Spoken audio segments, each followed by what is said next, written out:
Olá, boa tarde, tudo bem?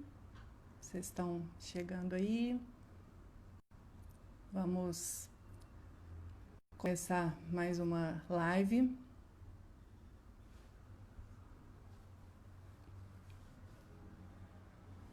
Olá, olá.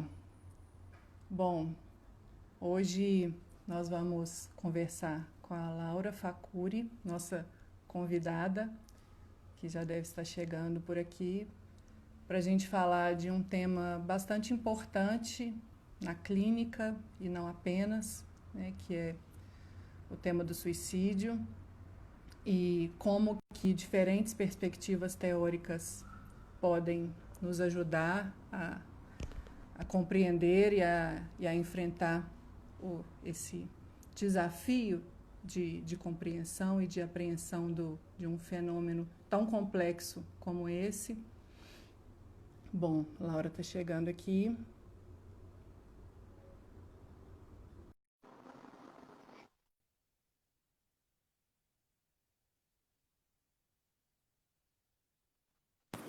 Olá, Olá, tudo bem, Laura? tudo bem? Tá me ouvindo bem?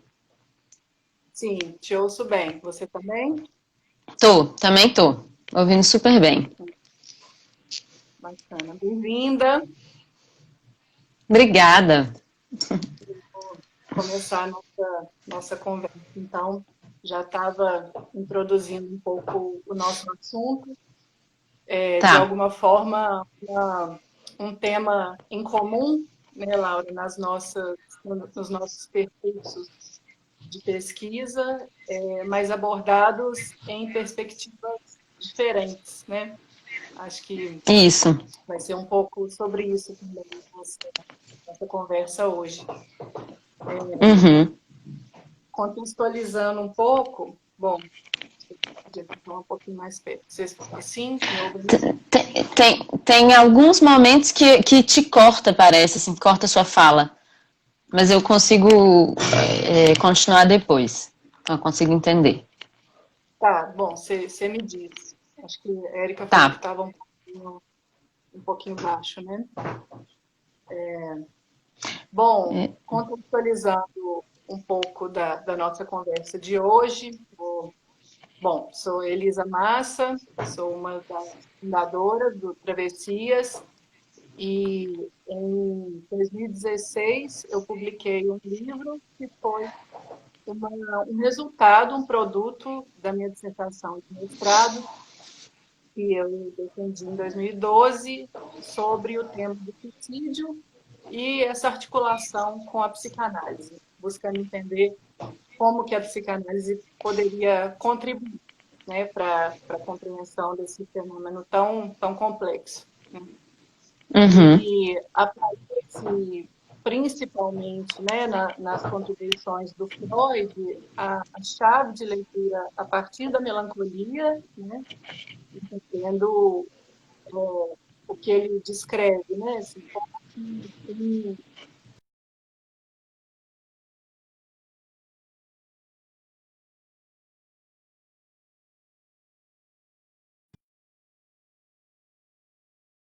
volta o próprio eu. Cortou aí, Laura? Cortou. Agora voltou. Bom, Vamos lá. vou voltar. Estava dizendo da explicação freudiana, né? A partir da Uhum. melancolia, de como um ato que seria inicialmente destinado ao objeto se volta contra o eu. E é um pouco essa Uhum. a chave para a compreensão do suicídio, né? A partir da perspectiva freudiana, sobretudo, né? Isso. Uhum. Aparecem também outras contribuições importantes na psicanálise, né? O Lacan vai falar do suicídio do objeto, Uhum. lá em Complexos Familiares, ele também vai dizer de uma certa fantasia de retorno ao ventre materno que estaria, né, presente de forma inconsciente nesse ato. Uhum. Mas é claro que não há uma perspectiva que consiga abarcar toda essa complexidade, né? Isso. E aí, Laura, queria então que você se apresentasse, contasse um pouco do seu percurso e do que você vem encontrando e perseguindo aí nessa pesquisa sobre o suicídio e, bom, e sobretudo da relação entre suicídio e trabalho. Tá. Então, eu me chamo Laura Facuri, eu me formei na UFMG e logo que eu me formei, eu fui trabalhar no Hospital Risoleta Neves. Foi o meu primeiro trabalho enquanto psicóloga, né? Eu trabalhava na urgência desse hospital e eu era confrontada frequentemente com pessoas que tentavam suicídio, assim, era uma clínica muito comum desse trabalho, e foi a partir desse momento que eu comecei a pesquisar sobre o suicídio. Era uma questão que me atravessava pessoalmente, assim. Né, Laplanche fala que a gente não escolhe os nossos temas de pesquisa à toa. Eu acho que de fato, eu tenho uma relação particular com a vida, né? Eu gosto muito da vida e eu acho que para mim era incompreensível encontrar pessoas, né, que estavam, né, ou que faziam tentativas de suicídio com alguma frequência, ou que fizeram, enfim, eu encontrava eles sempre nesse contexto. E foi um tema, né, que me trabalhou muito nessa época. Eu fiz, mais ou menos um ano depois que eu me formei, eu fiz uma especialização, a especialização da UFMG, que na época era coordenada pela professora Cassandra França, não sei se ainda é. E nesse momento, eu escrevi o meu primeiro trabalho, um pouco mais formal, assim, sobre o suicídio, em que eu trabalhava sobre o conceito de Laplanche, né, da pulsão sexual de morte, tentando fazer uma leitura do suicídio a partir da pulsão sexual de morte. Então, o suicídio ou a tentativa de suicídio, né, ele seria ligado justamente a esse impulso mortífero da própria pulsão, né? Então seria o sujeito que consegue lutar contra o suicídio, é um sujeito que consegue lutar contra a própria pulsão de alguma forma, né? Ele consegue descobrir outras saídas para essa pulsão mortífera. Então nessa época fiz o meu trabalho de conclusão de curso, né, nessa perspectiva, e segui trabalhando no Risoleta. E quis retomar, em 2015, essa pesquisa e vim fazer um mestrado aqui na França. Vim fazer um mestrado na Paris 7, fiz a minha dissertação sobre 3 casos que eu acompanhei no Risoleta, e quis continuar, assim, como se não bastasse, né, ficar anos estudando sobre isso, continuei estudando sobre isso. E fui fazer meu doutorado sobre isso, e entrei no doutorado sob a orientação do Christophe Dejour, que trabalha muito sobre o suicídio, mas principalmente sobre o suicídio no trabalho. Então, querendo ou não, né, as teorias, né, que ele traz, as contribuições que ele traz, elas atravessam muito a minha forma de pensar sobre o suicídio, mesmo os suicídios que não são suicídios no trabalho ou relacionados diretamente com o trabalho. Então é isso. Para o histórico é mais ou menos por aí, assim. Não sei se eu já entro direto nos detalhes da minha pesquisa, como você... Não sei, como você acha? Bom, podemos já indo ao que interessa, mas, bom, a sua formação é de psicanalista, né? Isso. A minha formação é de psicanalista desde quando a gente tem que escolher na universidade ainda, né, o que a gente vai fazer, os meus estágios, né, todos em psicanálise, a minha especialização em psicanálise, o meu mestrado em psicanálise e o doutorado também em psicanálise com essa contribuição da psicodinâmica do trabalho. Assim, eu digo que eu não sou psicodinâmica do trabalho, assim, eu sou psicanalista e a psicodinâmica vem me ajudar a pensar a psicanálise também, assim. Então, eu vou falar aqui de psicodinâmica do trabalho, mas de uma forma mais, menos, como dizer assim, menos profunda, assim. É isso.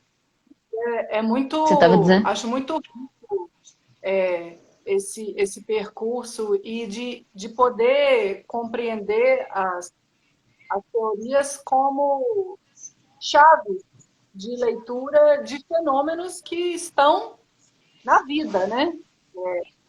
Isso. É lá, Uhum. é lá no consultório, é lá na fábrica, né? É na cidade, na Isso. polis, que esses problemas vão aparecer, né? Então, acho Isso. muito, muito legal você trazer essa Uhum. sua caminhada que foi sendo construída a partir dos problemas, né, que você se deparou, né, bem ao modo analítico, né?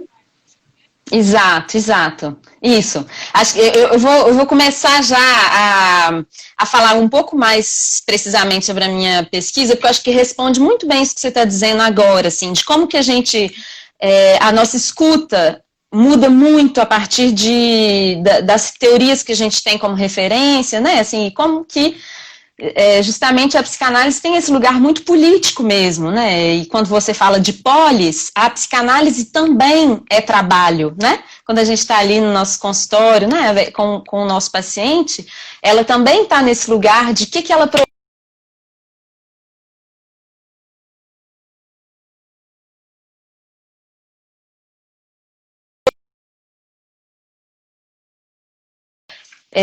eu então comecei, né, os meus trabalhos sobre o suicídio, justamente tentando resgatar essas leituras psicanalíticas, né, que você já trouxe um pouco, como que o Freud tratou isso, mesmo que Freud ele não tratou tanto sobre o suicídio, né, a gente consegue achar pequenas passagens quase na obra dele em que ele fala sobre o suicídio, principalmente sobre a melancolia, né, mas ele não desenvolve grandes teorias, ele não tem uma teoria sobre o suicídio, né? Alguns sociólogos, né, Durkheim, que tentou fazer essa teoria sobre o suicídio, muitos psiquiatras que vão tentar entender qual que é essa constituição psíquica, né, que estaria por trás de um sujeito que tenta suicídio ou que se suicida, né? E o que é interessante da gente perceber, eu não vou entrar em detalhes nessas teorias, mesmo se tem várias teorias que são interessantíssimas, o que é interessante é que existe uma tendência da gente psicologizar, da gente atribuir ao sujeito ou uma fragilidade psíquica da infância que faz com que, naquele momento preciso da vida, né, ele não vê mais outra saída, ou ele de fato é invadido, né, por essa angústia, por esse desespero muitas vezes, e a gente tem uma dificuldade de entender o suicídio numa forma mais política. E aí existe o paradigma, aí que eu vou chegar mais ou menos de onde eu estou na minha tese, é que a gente tem uma tendência, né, o paradigma médico, o paradigma científico, desde o século XIX, pelo menos, ter a morte como o ponto central, né? Então, quando a gente tem um cadáver, a gente vai procurar o que aquele homem, aquele corpo, ou aquela mulher, né? Qual foi o problema que aconteceu naquele corpo para que ele fique doente, para que ele morra. Então, é como se a vida, a gente pensa a morte a partir da vida, né? Como se a vida fosse a normalidade, como se a vida fosse natural, normal, e que a gente vai procurar o porquê da morte. Quando a gente passa para a saúde mental, essa lógica ela fica um pouco complicada, porque o que é normal, né? E aí a gente entra na discussão que já faz séculos que a gente que tem vários grandes autores que pesquisam sobre isso, né? Kang Guilhem, que fala o que é o normal, o que é o patológico.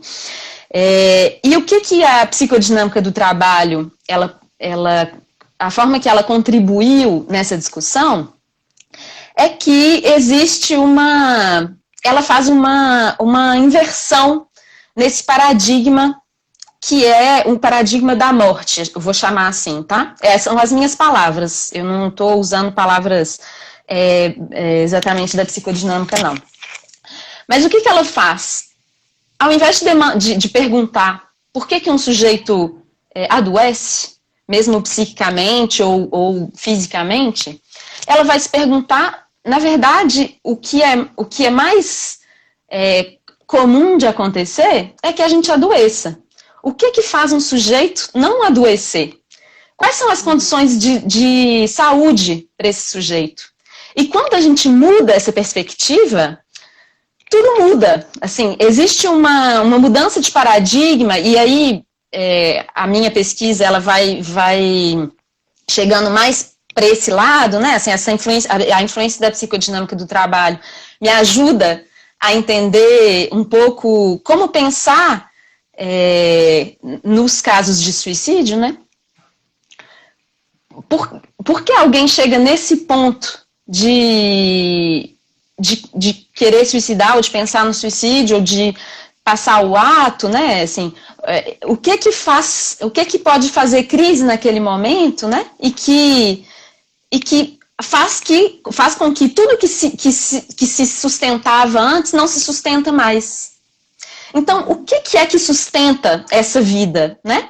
O que é que sustenta a nossa vida? O que é que faz vida, no fim das contas, né? A gente chega nessa pergunta, que é uma pergunta enorme, né? É uma pergunta que é dificílimo de responder, mas finalmente a gente chega numa pergunta muito mais fundamental, assim, que é, paralelamente, né, a gente pode pensar que a psicanálise ela perguntou algo muito parecido quando ela pergunta o que faz um indivíduo virar sujeito, né? A gente não nasce sujeito, a gente vira sujeito de alguma forma, a gente se faz sujeito. A gente pode perguntar a mesma coisa sobre a vida, né? Assim, o que faz com que em algum momento a gente está vivo e não que a gente sobreviva? São todos conceitos muito enormes e eu acho que a filosofia nos ajuda muito a pensar eles, e que o que eu estou tentando fazer é uma discussão entre a filosofia e a psicanálise, porque a psicanálise não fala de vida, né? Esse conceito com V maiúsculo, né? Ele ele não é presente de uma forma importante na psicanálise, não dessa forma. Então, o que eu tento mais ou menos pensar assim na minha pesquisa é mais ou menos por esse lado, assim, nessa perspectiva. Não sei se fica claro, você pode me interrompendo se eu tô falando coisas que não estão muito claras. Acho que tá claro, e acho que é interessante pensar, quando você propõe esse título para a nossa conversa, né? Quando a vida faz crise, né? Então, justamente essa mudança de perspectiva para conversar sobre uma situação ou uma série de contingências e de sobredeterminações que poderiam levar, por exemplo, ao suicídio. Isso. E uma coisa que me fez pensar quando você estava comentando justamente sobre a questão epistemológica, né? Assim, o que faz a nossa leitura do mundo, né? Assim, de que forma que a gente pode ler o mundo, de que forma que a gente pode criar teorias sobre o mundo, e a nossa posição, né, enquanto psicanalistas, enquanto terapeutas dentro do consultório, é também a responsabilidade de como que a gente escuta, né, os nossos pacientes. E eu tenho uma história assim, que eu gosto de contar, e que foi a história um pouco que me fez a virada das minhas pesquisas, assim, é que, de fato, eu tinha um paciente no consultório, né, que veio me ver a primeira vez, porque, de fato, ele estava atravessado com essas ideias suicidas, né, e então eu logo me coloquei numa posição de tentar escutar,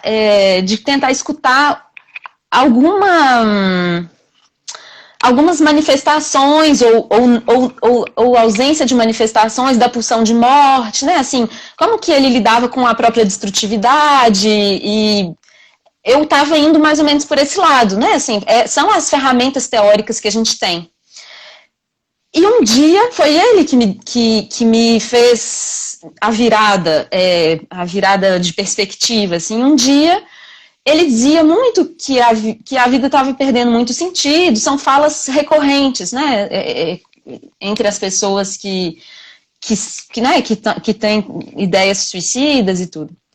E que é uma perda de sentido da vida, um vazio, mesmo se existem, né, eu acho que existem tantas experiências quanto existem tentativas de suicídio ou suicídios, né, assim, é difícil a gente generalizar.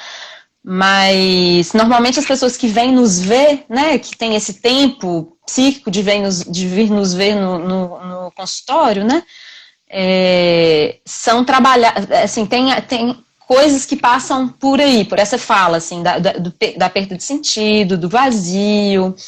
E em algum momento, algo que ele disse me fez escutar que não era tanto a morte, não estava presente de uma forma desejante, assim, ele não estava justamente desejando a morte, ou ele não queria mais estar ali, mas simplesmente aquilo que ele tinha antes não existia mais, e algo fez um estalo, assim, que foi quase de um dia para o outro, no caso dele, algo fez um estalo que ele fala assim, isso daqui, que eu, né, onde eu tô, não me corresponde mais. E era, assim, bem racional, né, porque normalmente os pacientes muitas vezes não chegam, né, até dizer isso, mas ele dizia, inclusive, assim, né, não com essas palavras, mas da dificuldade que ele tinha de reinvestir novos objetos na vida, reinvestir novas pessoas, novas relações amorosas, trabalho. E foi aí que eu falei, mas algo dessa vida que existia antes não existe mais. Algo dessa experiência que ele faz nele mesmo, de estar vivo, né, de estar vivendo e querer viver, se perdeu. E foi aí a virada, né, e eu acho que eu não podia escutar isso se eu não tivesse eu mesma habitada pela transformação, né, que a psicodinâmica do trabalho propõe, assim. E foi a partir dessa virada que eu falei, olha o que ele está falando. Ele não está, assim, diante de mim ficou muito mais claro a questão da crise da vida do que da destrutividade. Mesmo que as duas não podem ir separadas, né? Mas a minha contribuição, assim, vai ser de tentar trabalhar o outro lado um pouco da crise de vida, né? Da crise existencial, enfim. Não sei se... Acho que nessa perspectiva eu tenho um pouco essa impressão também, assim, também a partir da clínica, de que em alguns momentos o que se coloca é um desejo de encerrar aquela vida, né? E, bom, ali existe uma possibilidade de se elaborar uma outra vida possível, né? Uma outra forma de estar no mundo, uma outra forma de responder, né, ao que acontece, né, ao que nos atravessa, né? E é muito interessante como essa é mesmo uma pergunta filosófica, né? Uma pergunta que foi colocada para todos, né? Quando o Camus vai dizer, né? é a única pergunta realmente filosófica, né? Essa, sobre não vale a pena viver, né? Como Isso. que cada um recorrer ao que é possível, né, para responder. Uhum, com certeza. Eu acho que tem um ponto, assim, dessa pergunta, que é uma coisa, para a minha leitura de Camus é mais nesse sentido, assim, né? Uma coisa é a gente se perguntar num exercício quase racional, né? Para que, né? A vida serve para quê, né? Assim, frente à absurdidade que a vida pode apresentar em alguns momentos, e talvez nesse momento é um momento bem propício, né, para que a absurdidade da vida apareça, no momento em que a gente está confinado, que a gente, todos os dias, né, parecem iguais, e que tudo que a gente faz é acordar e dormir, comer, e, enfim, né, a sensação é que a vida se empobrece, né. Então, uma coisa é a gente se perguntar e muitas vezes a gente pode, inclusive, criar coisas, né, a partir dessas perguntas, criar arte, né, criar textos, criar compreensões. E existe uma coisa que ainda, outra, né, que ainda talvez um pouco mais além, que é viver isso, né, experienciar no corpo ou na própria experiência subjetiva essa pergunta. Me parece que são ainda dois estados, assim, né? Que eu acho que é aí que a filosofia, inclusive, pode nos ajudar, porque os filósofos, os fenomenólogos, né, que é como diz isso, uma corrente, né, da filosofia, eles há muito tempo eles estão se colocando essa questão, assim, o que é a vida, né? O que nos faz sentir vivos? Onde que a gente se comunica, né, com o nosso ser vivo?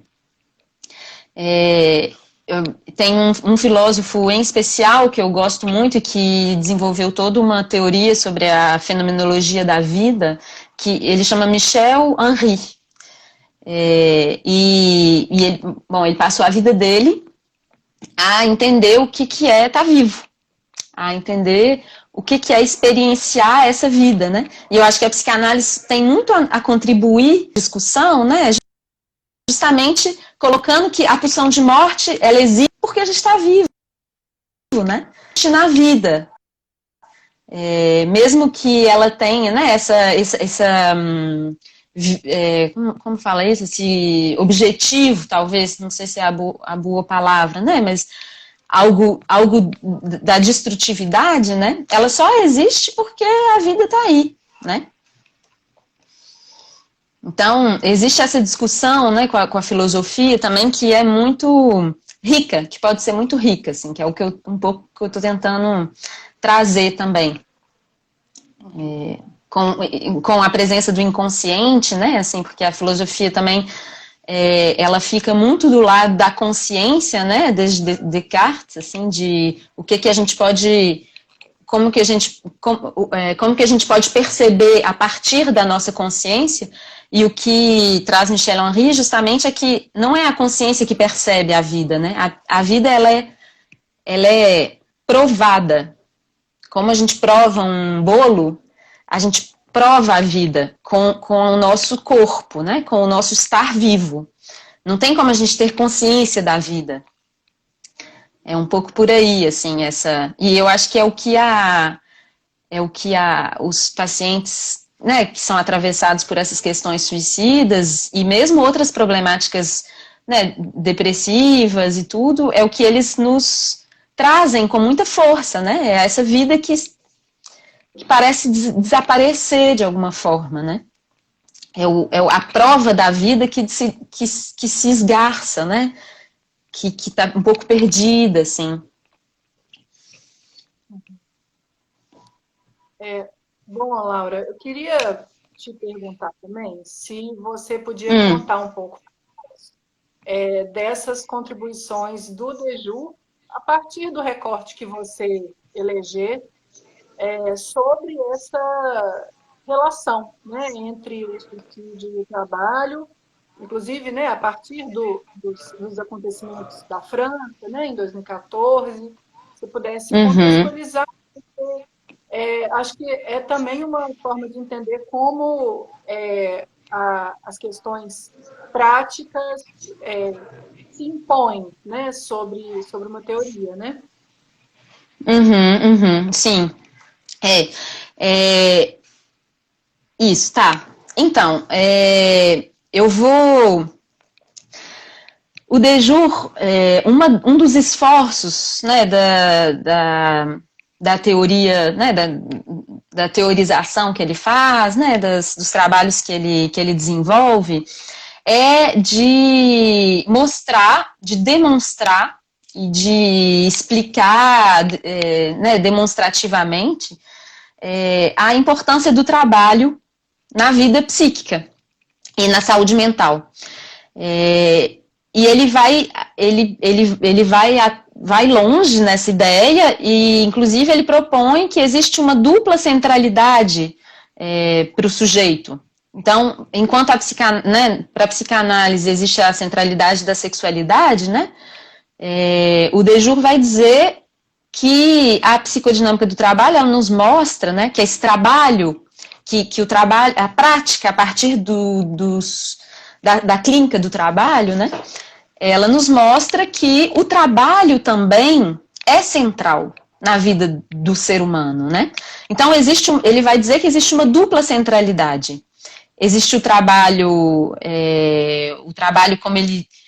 Eu vou explicar um pouco, estou vendo que a Isa colocou aí o trabalho psíquico.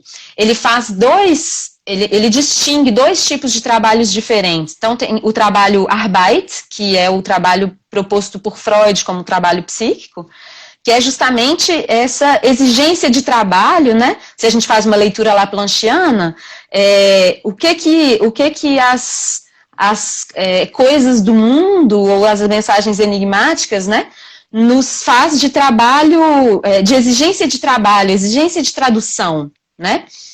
Então, isso é colocado do lado do trabalho Arbeit. E existe o trabalho Poiesis, que é o trabalho no seu sentido social. Então, é o trabalho, aquilo que é o agir, é o nosso agir sobre o mundo e que transforma o mundo, né?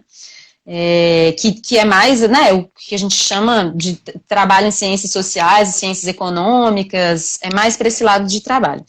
E o que ele propõe, DEJUR, o que ele vai propor é que existe, quando a gente trabalha poieses, quando a gente está, vamos supor,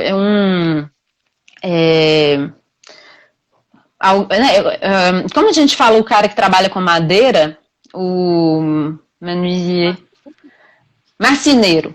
O marceneiro está ali, né, com seu pedaço de madeira, com suas ferramentas, e ali ele acha um pedaço da madeira que está difícil de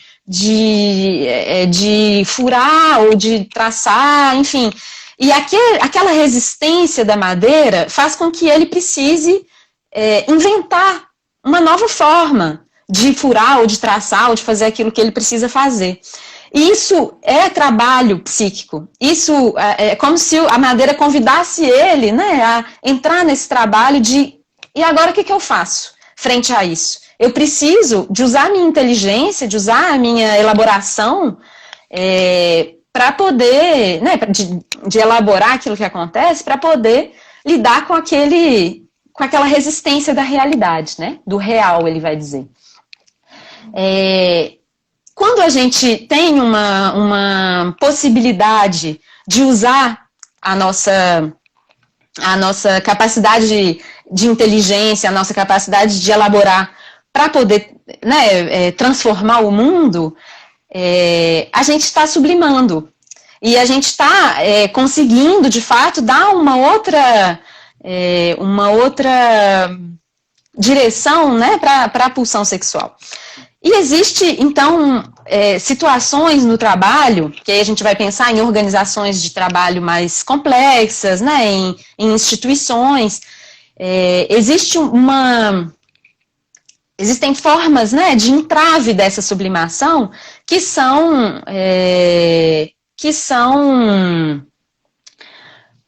ruins, né, assim, que podem ser deletérias, né, para a saúde mental. Então, a ideia de princípio, né, da psicodinâmica do trabalho é que a gente pode ter muito prazer com o trabalho, né, o prazer ele pode nos gerar muito prazer, no sentido mesmo do princípio do prazer, no momento em que a gente consegue colocar a nossa subjetividade no trabalho e que a gente consegue produzir coisas, né, que são frutos da nossa sublimação. Mas o trabalho ele pode também gerar o pior de nós.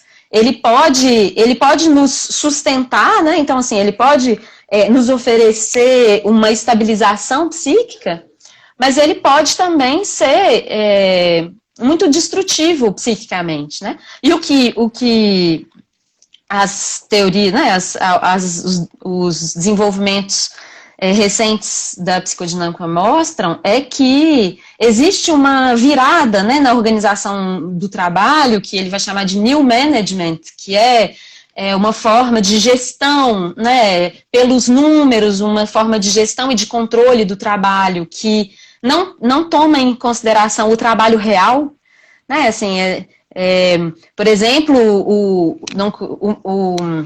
o cara que está lá trabalhando com a madeira dele, ele vai ter uma semana para fazer a peça, e aí agora ele tem um novo gerente que quer que ele faça 5 peças em uma semana.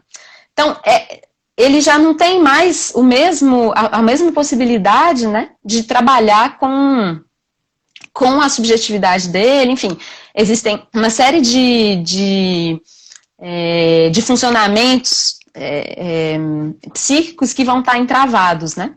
E aí tem uma das grandes contribuições recentemente, né, que o Dejour deu, foi que aqui na França, um grande processo jurídico da France Telecom, né, que é uma grande empresa, como se fosse a Telemar, Telemig,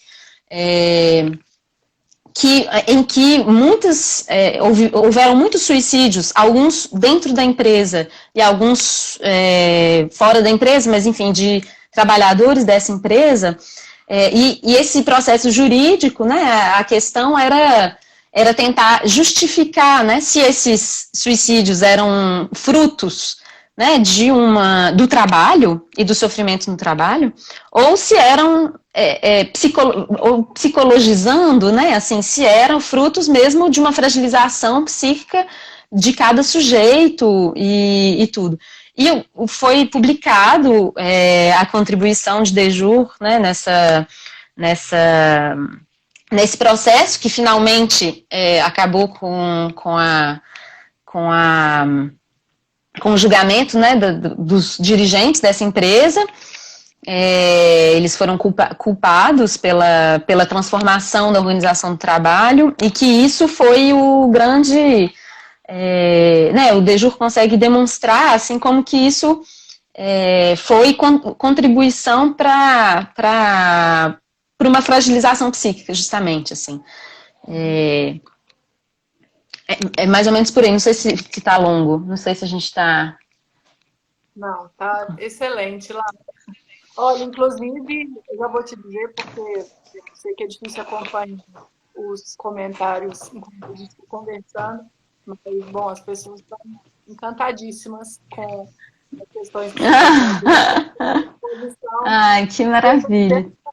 Depois, quando a live ficar salva, parece que os comentários não ficam salvos, então é importante dizer. Ah, que dó.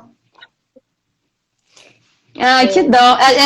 De fato, a gente perde, né, os comentários. E eu tô vendo que tem muitos comentários até grandes, assim, com sugestões até de texto. É uma pena. Depois, a gente podia sugerir para as pessoas comentarem direto, né, no perfil do Travessias, que a gente talvez pode continuar a conversa lá. muita gente dizendo sobre uma associação entre o que você propõe sobre a crise e o que o Winnicott fala, né, sobre a importância da crise também, né, e Uhum, várias associações bem interessantes também. uhum, Mas, voltando ao que você disse, Laura, pedi para você fazer essa explicação que ficou super clara, e eu considero muito importante, porque acho que toda possibilidade que a gente tem de conversar sobre, de pensar, né, sobre perspectiva ética, né, nossa e das teorias às quais a gente recorre, a gente deve fazer, né? Porque, bom, pensando, né, o que um psicanalista que fosse chamado a depor sobre uhum. uma série de suicídios, né, colocados dentro de um contexto de trabalho, o que ele poderia dizer? Né? Ele diria Uhum, de uma fragilidade que estaria colocada ali no sujeito, isso. e que consequências isso poderia ter? Né? Uhum, uhum. É, Acho que essa isso. discussão traz a nossa responsabilidade, né? Uhum, com certeza. E eu acho que isso que você está dizendo faz, para clarear um pouco, que eu acho que tem a ver com isso que você está dizendo, é que essa associação desses dois trabalhos, né, o trabalho psíquico com o trabalho social, vamos dizer assim, faz com que o trabalho social ele fique misturado com a vida pessoal, né? Quando a gente está, né, vamos falar do nosso trabalho enquanto psicólogas, psicanalistas, né? Quando a gente está no consultório, a gente está ali com o nosso paciente, não significa que quando a gente sai do consultório, a gente saiu do nosso trabalho, né? Ele está ali. A gente leva o paciente para casa com a gente, na nossa cabeça, a gente sonha com o paciente, a gente vê um show e pensa num paciente porque ele falou alguma coisa que tem a ver com isso. Então, assim, existe uma porosidade importantíssima entre o que é trabalho e o que é vida pessoal, né? E é por isso a dupla centralidade, né? Porque o trabalho não é só o emprego, né? O trabalho também é as pessoas que estão desempregadas, né? Assim, e em situações precárias de trabalho, né? Isso também desestabiliza, né? Isso também traz justamente, né, efeitos psíquicos importantíssimos. Então, enfim, eu acho essa teoria muito rica para a gente pensar a vida real, como você diz, né, a vida prática. E eu acho que poder ter essa teoria na cabeça enquanto a gente escuta os nossos pacientes muda muita coisa. A gente não procura as mesmas coisas, sabe? Quando a gente escuta, a gente não está procurando escutar o que eu estava um pouco tentando contar, né, do meu paciente, assim, em algum momento eu me dei conta que eu não podia procurar só a destrutividade e a pulsão de morte, né, assim, tinha algo que estava mais urgente, talvez, ali, assim, mais à frente, né, enfim, da problemática, né, dele. Uhum.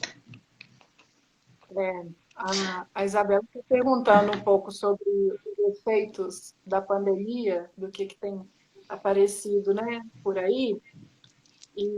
Bom, algo que a gente tinha conversado também previamente, né, Laura, que é sobre esse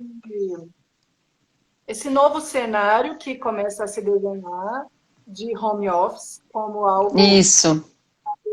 mais natural e naturalizado, né, e dos possíveis efeitos disso, né, pensando Aham. nossas subjetividades Claro. implicadas nisso tudo. Sim. Então, sobre os efeitos, né, da pandemia, eu não me sinto exatamente super à vontade de dizer, porque eu vou dizer do que eu percebo ao redor de mim, né? E eu sei que a experiência que eu estou fazendo aqui na França é muito diferente da experiência que vocês estão fazendo aí no Brasil, né? Assim, mesmo porque nós já saímos do confinamento há meses e vocês, né, ainda não estão ainda nesse modo nesse modo de vida, assim. Então, de fato, é isso, né? Assim, não tem muita perspectiva.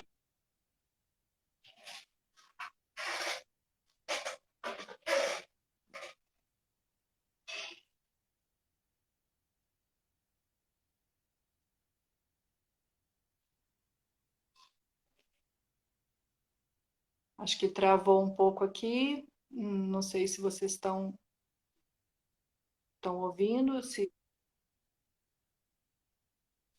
Oi, agora voltou, parece. Ah, não tô te ouvindo mais. Oi, tá Não sei se ouvindo? eu. Alô? Alô? Não. Fala de novo. Eu tô te ouvindo, Laura. Ah, calma. É, aconteceu alguma coisa aqui. Você tá falando baixinho aqui no meu celular. Fala de novo. Alô? Oi, Eita. tá baixinho ainda? Algo aconteceu, mas eu acho que a gente pode continuar. Eu não tô te escutando super bem. O Lucas disse aqui que eles estão ouvindo nós duas. Que estão te ouvindo? Tá. Então, ótimo. Então, eu vou continuar. É, Então, o que eu estava dizendo é que, isso, assim, né? Eu vou dizer um pouco do que eu encontro das pessoas que conversam, né, com quem eu converso e tudo. Eu soube de muitas pessoas e parentes de pessoas próximas a mim, ou mesmo pessoas próximas a mim, muitas histórias, né, de tentativas de suicídio, e mesmo de suicídios. Logo depois, o que foi curioso é que foi logo depois do desconfinamento aqui. E eu acho né, que foi também essa. Você continua me ouvindo? Eu não sei se eu tô. Sim, Continuo? Tá. sim. E então, é isso, assim, eu não tenho muitos elementos de análise ainda, né, para poder pensar sobre isso, mas de fato né, a gente pode dizer de uma forma bem sem risco de errar, né, que essa situação mundial, a situação do confinamento, né, das milhões de mortes, né, são situações todas muito, muito desestabilizantes, né? E né, acho que a gente precisa procurar outras coisas que nos estabilize, né? E que nem todo mundo tem esses recursos, ou, né? Enfim, cada um. Existem pessoas, né, que estão em confinamentos muito precários, né? Enfim, eu acho que tem toda essa questão e tem um outro lado, né, de uma coisa que a gente inclusive conversou antes da gente fazer, né, a live mesmo, é que existe uma tendência, né, o trabalho à distância, ele se normalizou de alguma forma. Ele tornou-se possível e em alguns momentos tornou-se inclusive preferível, né? Do que existem muitas empresas que estão adotando trabalho à distância como a forma recorrente, né, de trabalho. E que como que isso é perigoso, né? Porque o que a experiência também da psicodinâmica do trabalho nos mostra é que os espaços de convívio informais, né, no espaço de trabalho, eles também são muito importantes, né? Quando você vai tomar um cafezinho com seu colega de consultório, com seu colega ali de trabalho, né, de escritório, é ali que você vai, talvez, conversar sobre o trabalho, talvez conversar sobre os seus filhos, e que, assim, existe algo que se passa ali nessa relação informal do trabalho que permite, inclusive, de fazer resistência, né? Então, eles vão começar a conversar ali sobre alguma coisa que eles não gostaram, que o diretor escreveu uma mensagem para não sei quem e que pediu isso, e que ali eles falam, não, mas isso a gente não aceita, né? Não, isso a gente não vai aceitar, e eles se coordenam ali para fazer resistência sobre alguma coisa, e o trabalho à distância, né? Ele faz morrer todos esses espaços. Tanto os espaços afetivos, você vai fazer um amigo enquanto você toma um cafezinho com o seu colega de escritório, e você vai também fazer a revolução, né, com o seu colega de escritório. Então, assim, tanto o afeto quanto a revolução, elas não são mais possíveis, né? E isso pode ser muito desestabilizador também, né? Porque um dos pontos como eu estava dizendo, né, que o trabalho pode ser estabilizador da saúde mental, é que o trabalho junto é uma parte importante, né, dessa estabilização. Trabalhar junto com outras pessoas, quando a gente está no nosso consultório, por exemplo, mesmo que a gente está ali sozinho com o nosso paciente, mas a psicanálise mesmo diz desde sempre, desde Freud, a gente precisa daquele outro colega, né, que vai nos escutar, talvez um supervisor, um intervisor, um colega, com quem a gente vai discutir um caso. Enfim, a gente não trabalha nunca sozinho, né? E eu acho que a tendência, que me parece, né, bem perigosa desse pós-confinamento, desse novo mundo pós-Covid ou durante Covid, é justamente que essas práticas elas se naturalizem e que elas continuem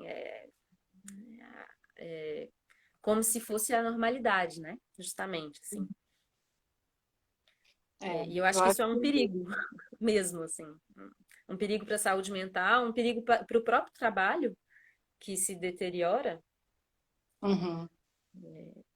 E é isso, a gente está tentando agora escrever sobre isso no grupo, né, que eu participo com o Dejura, a gente tem tentado escrever artigos, um pouco tentando demonstrar o que se perde, né, com o trabalho à distância, em termos de saúde mental, em termos de produção, né, não de produtividade, mas de produção. Uhum. Por aí, assim. Não sei se... Bom, é isso. Acho que é um. Você me ouve bem?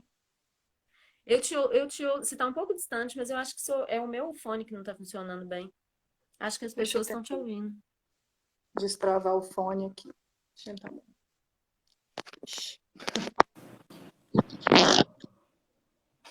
Tá um pouco difícil. Me ouvindo? Fala de. Ah, agora foi. Foi, voltou. Foi, tô te ouvindo. Acho que esse é um ponto interessante para a gente já ir encerrando com isso, né? Com Uhum. e uma convocação para que a gente faça laços, encontros, parcerias, Isso. né?